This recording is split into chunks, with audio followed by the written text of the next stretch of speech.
Welcome to the No More Wasted Days podcast. I'm your host, Sarah, and today we're going to be talking all about setting an alcohol-free goal after a summer of drinking. You might be feeling a little bit called out by that. After a summer of drinking. Oh my gosh, that was my reality when I was a drinker. I was a teacher, so it was always summer break, and my summers were filled with so much drinking. And I always remember coming out of the summer and thinking, I need a reset. I need to get back on track with my goals. Maybe it was getting back on track even with eating goals, nutrition goals, workout goals. Like everything fell off track, but especially my drinking. I would drink so much during the summertime and I would be like, okay, it's time to rein it back in. Here in the Pacific Northwest, we are still in our summer break. My kids actually go back to school in 2 weeks. And a lot of the schools in this area don't even go back to school until right after Labor Day. And I know that summer technically isn't over until like September 22nd. I can't ever remember when the actual end is, but it's right around there. And that's when we officially go into fall. But I still live in that world that once the kids go back to school, it's fall. Like summer is over, time to get back on track. So if you're coming out of summer feeling like alcohol got a little bit more of your time and your energy and your life than you wanted to give it, this episode is for you. And even if you're feeling like, no, I didn't even drink throughout the summer, I feel amazing, this episode is still for you because I'm going to be talking all about setting some goals for ourselves as we head into the fall. It is the perfect time to set some goals because of that whole mentality of kids going back to school. It really does feel like, ooh, new stuff is happening and it almost has New Year vibes, right? Like I was walking through the store the other day and I noticed all of the school supplies and I wanted to go look at the school supplies so bad, even though I don't need any, but I was like, oh my gosh, a brand new notebook or a set of pens. Like it just sounded so cool and it gives you that feeling of like a fresh start. So even if you've had an alcohol-free summer, this is still for you because we're going to talk setting goals. Before we dive all the way into the episode, I want you to know that my next Push to 100 alcohol-free challenge is coming up. It will actually start on September 24th, so it will start right as fall is beginning, and it's going to take you all the way to January 1st, 2027. So when you participate in the Push to 100, you're going to end this year with 100 days of being alcohol-free, and that's going to give you momentum to start 2027 feeling your best. If you've been thinking that you're ready to do something about your drinking, let's do it together this fall. You can get on the waiting list for my Push to 100 right now so you have access to early enrollment that opens on September 10th. To do that, just head to nomorewasteddays.co/100 waiting list, and that is all one word, 100 waiting list, 100 waiting list. Or you can go find that link in the show notes of this episode. All right, let's dive into this information. First, I don't want you to feel guilty if you've been drinking this summer. If you were doing great on your alcohol-free journey and then all of a sudden you fell off during the summer, let's not feel guilty about it. Like, let's get that out of there right away. It is easy for drinking to gradually expand during the summer.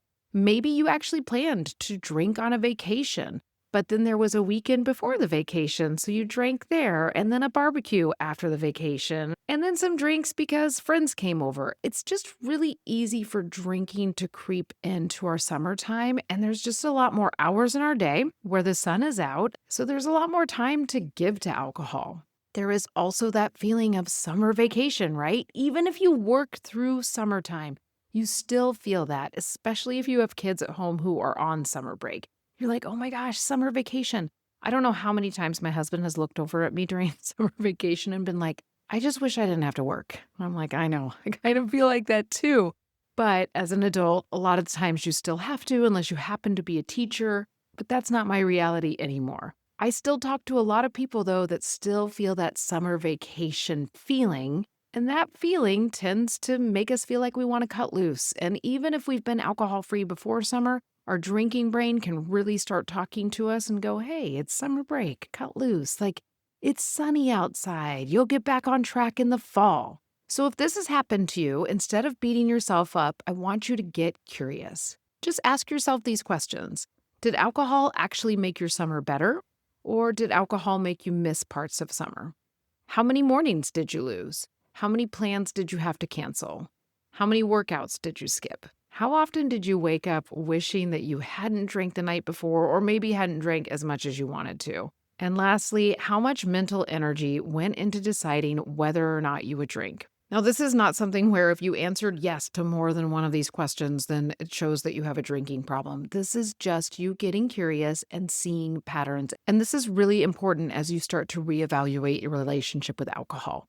Remember, you never have to call yourself an alcoholic to admit that alcohol is taking more from your life than you're willing to give it. And you don't need a dramatic rock bottom to make a change. You can simply be saying, my mornings are really hard because of my drinking. I have mild hangovers each morning, and I'm just really curious to see what it would be like if I chose not to drink. So once you've gotten curious around your drinking over the summer and it's making you kind of go, yeah, I want to reevaluate this, let's talk about how September can be your new January. September for me is always like a big reset. And even with my nutrition, I have been kind of waiting for September. Like I'm getting excited. Now I'm already going, okay, I can get on track right now. And I am already doing that. But I let my nutrition slide a little bit during the summer vacation. I didn't go totally crazy. I was still tracking my calories, but I definitely was like, hey, we're in maintenance mode over the summer. And then we're going to get back into weight loss mode in the fall. I did that on purpose because I know that in the fall, I have that reset feeling. Kids go back to school. Our vacations are going to slow down. Your work routines are going to return to normal. And mornings start feeling different, right? Everything feels a little different as fall creeps in. It just naturally makes us want that structure again. Yet culturally, we tend to treat January 1st as the only legitimate time to reinvent ourselves. But I want you to push back on that idea. There are still more than 4 months left in this year, and that means we can get some serious things done in 2026. Ask yourself, what could change between now and the end of December if you stopped drinking? I can tell you a few things that might happen. You could experience better sleep, more consistent workouts, you may even see weight fluctuations, better mental health, more patience, better mornings, saving money, more confidence, and trusting yourself again. Imagine walking into the holiday season already feeling strong in your alcohol-free life instead of waiting until January to just start over. Starting your alcohol-free journey right now can feel really overwhelming, but actually taking it on right now is an amazing thing to do because you're going to have the most feeling of momentum as you head into Thanksgiving and as you head into Christmas and then even New Year's Eve. And as your New Year's Eve is rolling around, you're even going to go, I'm not going to drink on New Year's Eve because I already have 3 months under my belt or 4 months under my belt, whatever it is. I'm going to keep going because I feel so good. So I really want you to lean into that idea of September being your new January. Now, back when I was a drinker, a lot of times at the end of summer, I would just say, okay, I'm just going to start drinking less. And that would be my goal. I would say, I'm going to cut back a little bit. I'm only going to drink on the weekends once my school session starts back up. I'm only going to drink socially, or I'll only have one or two.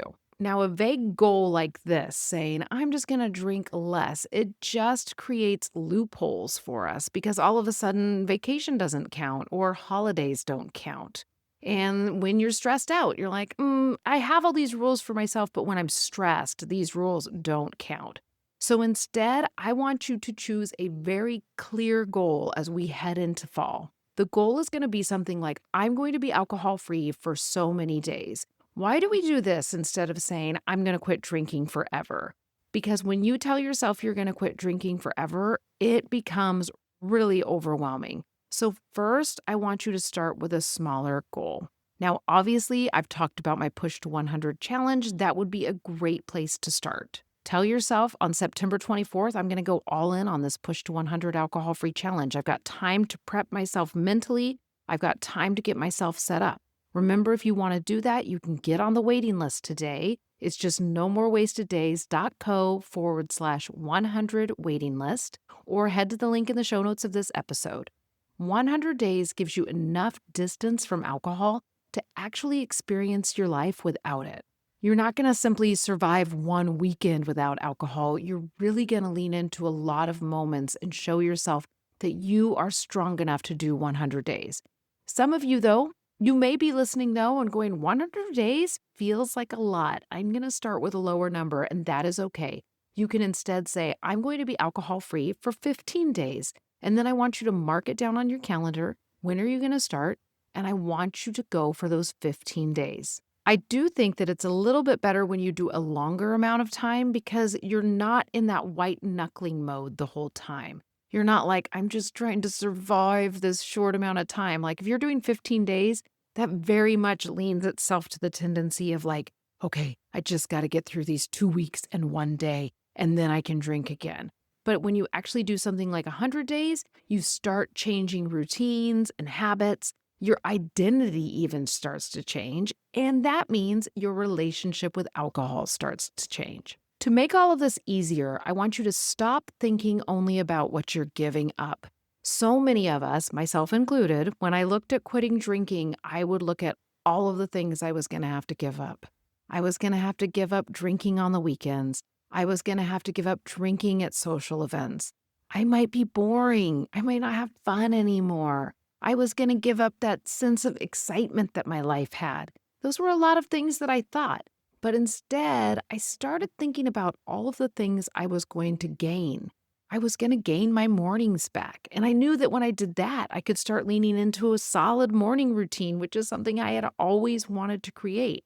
And then I realized that I was going to have more money. When I first quit drinking, I was like, oh my gosh, I'm actually saving money now that I don't drink. And then my creativity started to come back. My patience came back. And my life actually felt like it had more of a sense of adventure than it had when I was drinking. That was not something I expected, but I started looking for what I was going to gain more of. I started finally realizing that living without alcohol isn't supposed to make your life smaller. And the overall goal when we quit drinking is never going, okay, well, how can I just avoid alcohol for the rest of my life?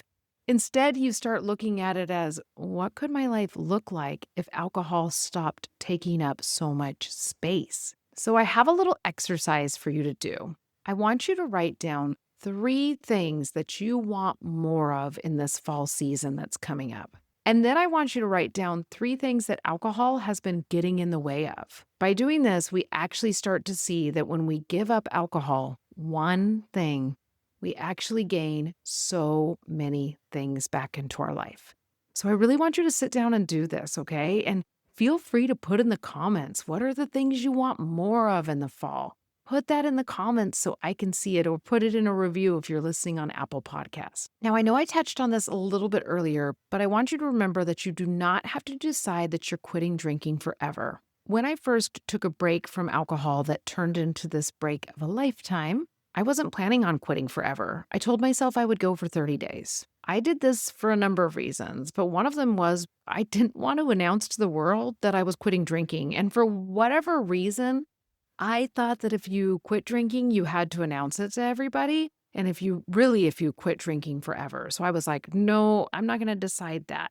I didn't want to have to adopt a label. I didn't want to call myself an alcoholic. And I thought that when you chose to quit drinking forever, that's what happened. So instead, I decided I would quit drinking for 30 days. Now, when I got to 30 days, I knew I wasn't ready to go back to drinking. I was actually really enjoying being alcohol-free, and that's when I decided to push for 100 days. I really want you to think about this. You never have to quit drinking forever. You can simply set a goal for the fall where you're going to quit drinking for 100 days.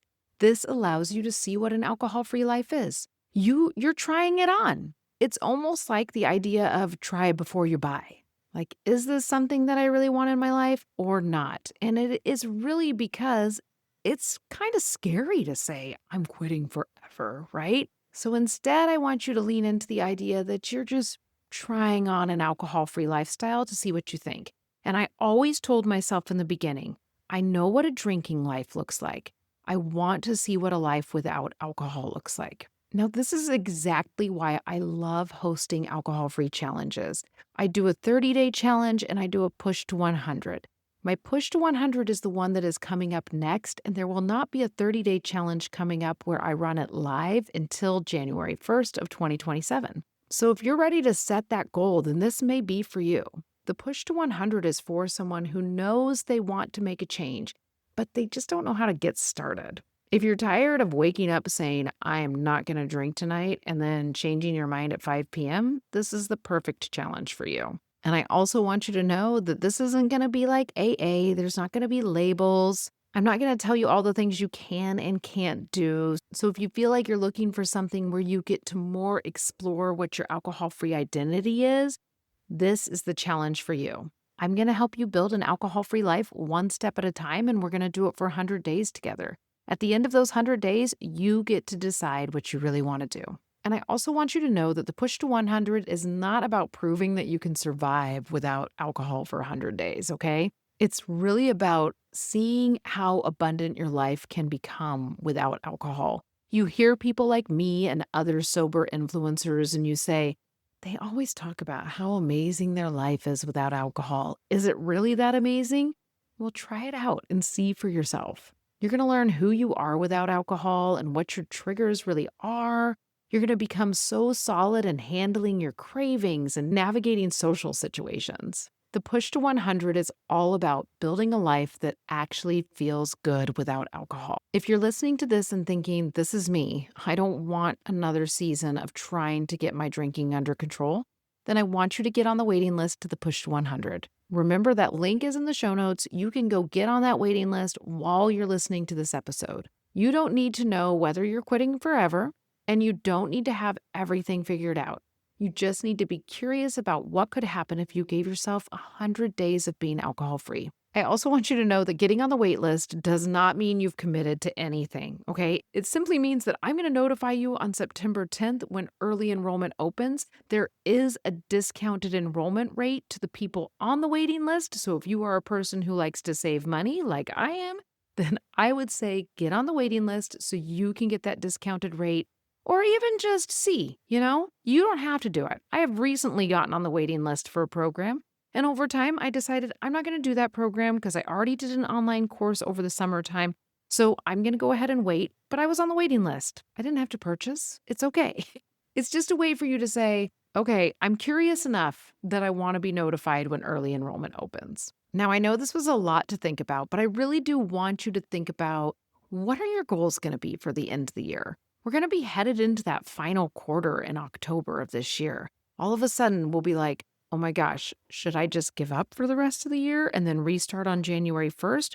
Or should I finish this year super strong and feeling my best? I know I'm going to lean on the one where I'm finishing strong so I can feel my best. And I bet you're nodding along right now saying the same thing. I really hope this episode has motivated you to feel like, okay, I can do this. Even if the summer felt like, whoa, I got way off my routine, I actually started drinking again, I want you to know that you can get back on track with whatever it is. If this episode resonated with you, I would love it if you leave a review for this podcast. Leaving a review is one of the best ways to support this podcast, and it is totally free. And also leave a comment if you're listening to this on Spotify or YouTube. I read every comment and I try really hard to respond to every comment. And don't forget, if you know you're ready to hop in, or even if you're curious, then get on the waiting list for the Push to 100 that will start on September 24th. Thank you so much for listening. And remember, life is short. Let's not waste any more of it to alcohol.